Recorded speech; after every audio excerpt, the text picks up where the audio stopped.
Let's look at some digits and statistics and numbers.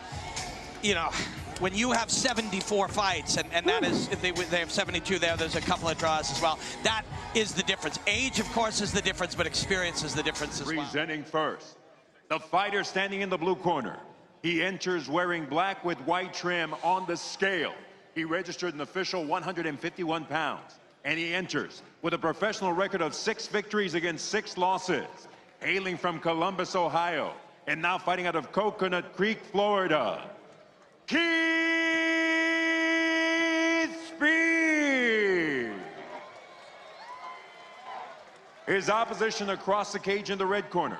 Wearing red with white and black trim, he registered an official 148 3/4 pounds. Tonight, this battle-tested combat sports veteran enters the Gamebred Bareknuckle cage for the 75th time as a professional. Fighting out of Columbus, Georgia, Felony Bennett. Felony Charles and Keith Speed, and they're always, the first minute with Charles is a chaos. Look at the look on his face. Well, from our vantage, you can see the look on his face. He was flirting with the ringer. He don't care. That is comfort. That is comfort. That guy is happy to be here. Look at him. Checking out his cup, ready to go. Let's see some Here we go. So see how relaxed he is?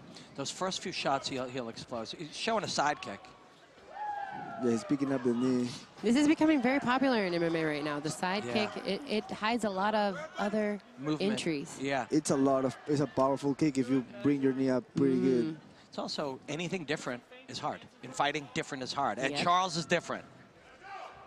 That unorthodox style can get you a long way in MMA. It's the lead right hook, I think, that he caught he caught Jason Knight with. Now he's switching stances. I like how relaxed Keith is, though. You know, he's not rushing in. He's taking nice takedown. So he timed it off of the kick and or knee. And Kayla, you were mentioning this is where he wanted to be. Yep. He says he's got a pretty face. Yeah, he does too. So ear to tricep here, Chico. Where are we at for this head and arm choke? Right now, well, to get the head and arm, he gotta like pass the guard to the other side. Maybe like bump his knee out, take his knee out, go to mount. But right there, the pressure is pretty good. Like if he can do like a bomb flu, if he stays there. He's got his shoulders in a good position. You know, you can see that he's taking his time. She's gonna do co-main and main only. He might take his back right now. Yep. Yes. Pretty easily, but let's see, one arm in. I love his control. He's taking his time. He's doing it right. His right arm, his hand went to the shoulder as the grip. There, he's doing it again, just for his first connection. And the way he's grabbing his arm is great. With the glove, it's really hard to grab that side arm like that. Like when you're like working on the choke, it's really hard to do that. But bare knuckle, it's pretty easy. Bare knuckle means bare hand and bare wrist as well, right? Does. And we'll be talking, and you'll be seeing a lot of bone-on-bone violence tonight with punches and kicks. But the grappling changes a lot when you remove the gloves, doesn't it? It does. It does. It frees up your hands a lot. You're able to make a lot more attempts at submissions and I feel right there, instead of like just chasing the choke, you should just start doing that, ground and pound and punching from the side, because you have no gloves, so you can literally hit him with everything from your hand. He's trying to go palm to palm here. I like the way he grabs the shoulder, the biological handle of the shoulder, and uses it to try to advance hand to hand here. He's doing a great job. He's taking his time halfway through this first round, and he's controlling everything so far. Charles is talking to him. And who knows what he's saying. Do we expect anything less from the Felony? Felony. Nice elbow. Again, I'm not even going to say it's okay for you to say it, because he did threaten to stab me in the neck when I said that to Frank Mir. So. And I believed him. Oh, there's an armbar. Oh, armbar attempt. That's done. That's on. Charles flying over. Yeah, good for Charles. Used his feet up the cage. So the left foot is just on the thigh, just on the inside of the thigh there. Not fully laced in, but he's connected. He should move his hips up. He's doing a good. He should put the elbows in and bring his hips to the outside. But he came down. Excellent work. But that little 35 seconds of scrambling, getting back to your feet and doing it, took some time off the clock. Now he's only got 90 seconds to finish him, or they get a minute break and Charles tries to punch him in the face again. That slip out to the armbar was really slick. That was slick. He's pretty good at that. I'm not gonna lie to you. I don't get armbarred, but you know, lesser. Yeah, using his left foot there to kind of adjust his own hips. Also, you can go to mount and you got no gloves, so you can really palm to go. Palm now. This one can start getting closer to get choked down, but it's also easier to defend without the glove. That's a good point. Yeah, it isn't just sliding. The thinner hand can slide more easily and access the neck. You can defend it better as well. Yeah. You can both in both sides is easier. To attack is easier, but also for defending is easier. Yeah. Because once you are locked up with the gloves, it's not going anywhere. Yeah, and you can grab the bottom of that glove like the end of a baseball bat. Right. You know, grip it like the end of a baseball bat. Now it's not here. Of course, tomorrow night we're going to watch gloved MMA, and next week as well. It's still a beautiful thing, but there's something very special and very unique about removing that piece of equipment and how it changes the game. Fighting is made. The art that you see is created by the rule sets, the time limits, what you can and cannot do, etc.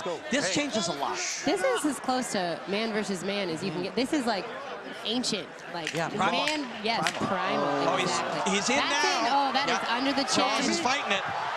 Charles is literally just making enough space by pulling down on the bicep and the wrist. Oh, time. What's he gonna say? He'll say something. You know, looking at how that round unfolded, you feel like Charles has to knock him out. Keith has shown he's going to be ahead of the game in grappling. So Charles wants to land the right hook from southpaw, and that side kick, I think it was that he showed early is to try to disguise it. I mean, it's also a really good range calibrator. You know, it keeps you at a safe range. You can't, when someone's throwing a side kick at you, you're not going to just shoot a double. That's, you're going to get kicked in the face. Charles's left kick into the liver area, on the open side. Pretty strong right there. He can probably use his jab too to set something up. The deceptive Charles too, you don't know when he's going to explode. Yeah. But Keith is locked right in. Yeah, he's focused. He looks great tonight. And he's not in a rush. Like, even if he does try to take him down in the next 15 or 20 seconds, he's not showing that he's in a rush. He's taking his time. He won the first round. He was smart about it. Oh, really? Just kidding. We thought it was her. Well, you thought it was her. I did. I got excited. I'm sorry. Charles will perform, too. He'll lie to you. He'll tell you physical lies in there. And I bought in. Yeah. Hook, line, and sinker. Very convincing. He convinced a world champion just at cage side. Speaking of which, I'd like to see more feints from Keith and from Charles. You know, set something up, open it up here. Not work, man, work. Keith just went from 0 to 100 on that straight right hand. And sometimes no feints is this type of feinting. Do you know what I mean? There's levels to this. Yeah, you know, you're at a different level than me. Oh, come on. that is the kindest thing anyone's ever said to me. It's also a lie. Oh. Nice. That was a good punch. And again, you know, those two knobby knuckles, they're wide open. They hit the skin and they rip. Charles, I don't know if you had a look at him. There's a lot of scarring on that face. He has been in a lot of fist fights in his life, sanctioned and unsanctioned. Way more nonsense. Yeah. The 74 that they are recorded doesn't even hold a candle to the unsanctioned. Very small percentage of the real thing. Nice kick. Nice body kick. Southpaw versus Orthodox, that liver is there. All day. That's the right hand. Charles likes to whip that and flash you with it.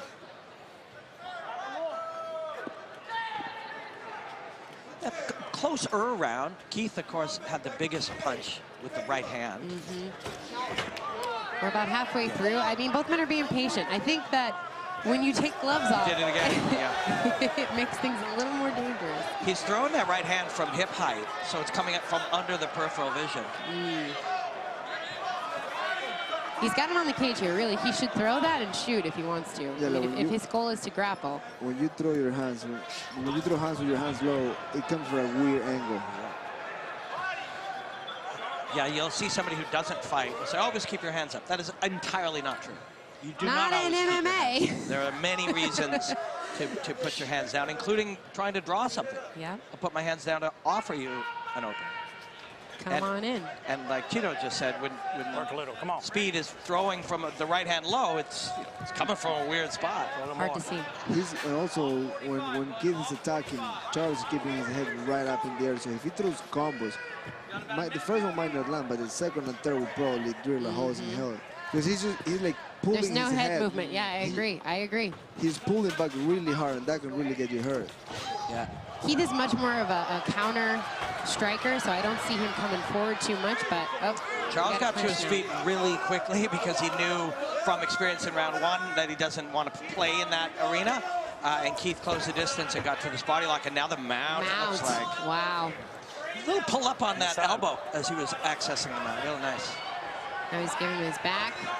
So 1 minute. We saw it, you know, he had 4 minutes almost on the back, 3.5 minutes last time. He's still going to that same sequence. Grip the shoulder first and then look to go palm to palm. But Charles is grabbing the hand, which is, of course, legal. It's different than grabbing the edge of the glove. See, this is the time right now where there's short time. I'd like to see him get like a Kimura grip on that arm and go for his armbar again. He's going, he's looking for it now. Kayla Damas. Yeah. And he just, this time he executes it rather than jumps at it. Now triangle. He's got to get that leg. Yeah, so triangle, he's got the armbar. triangle. So triangle and armbar, he's got this. And Charles says, I'm okay. So he's extending his legs now, and there's 10 seconds left. I don't think he's going to get this. Yeah. Nice. Very smart. Yeah. Now triangle, not enough time. Good job. Fight. Charles is pretending to be tired here. I know him well enough. I've analyzed this veteran long enough to know that Who haven't you analyzed at this point? I mean, you're a master. Well, thank you. It's just something so beautiful about combat. And when we're here and you see tonight that moment where they come in and a lifetime of training, they're both expressing a lifetime of martial artistry in their own very, very unique ways. I gotta wonder going into the third round how their hands are feeling, because I know it can't feel good to punch somebody with nothing on. Yeah. Cheeto, how does it feel? Yeah, how does it feel? Tell me.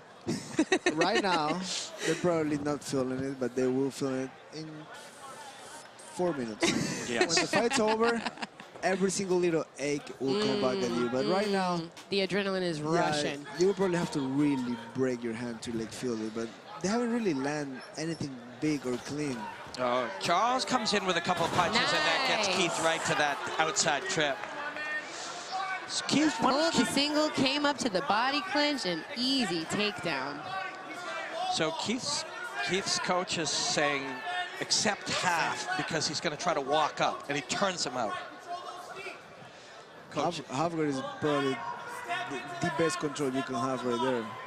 Yeah, and coach is calling for it, but there's sort of when he has him turned away from him, he has better control here when he has his face turned away. Good coaching that we can hear. I don't know if people at home hear, but they're saying take your right leg back, swing it back, clear it, and then step over into mount. It was right there. There it is, and that's exactly what he did. He used the leg width to get to there.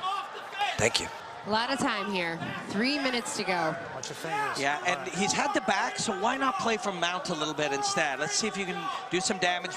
You know, we're going to say the words bare knuckle a lot tonight, but bare knuckle on top of somebody. Away. Yeah. I mean, the elbow's always been bare knuckle, so might as well. Bare elbow, they call it. I can't wait to throw an elbow, I gotta tell you. Have you not elbowed somebody with full intention? I have elbowed one time, and I fought in Invicta. Oh, he's got the back again. He's got it again, yeah. So another thing we heard coach yelling was take his teeth. And you hear that often. Have you guys... Cheeto, when you go in and you try to crush the jaw and the teeth, sometimes they'll either give you the neck or you can get the submission there. Well, if you put enough pressure in the jaw, it's going to be a tap out, so might as well just get whatever you get. And we have seen guys go to sleep when you're pressing the face. The blood still has to flow to the brain, and you can cut off the pressure of the artery from the face as well as the neck. But Keith's going to win this fight if he just stays here for 2 minutes. And you know he wants a finish. He's got a body lock. He's in really good control here. He's just chipping away. Smart fight. I don't see any marks on his pretty face.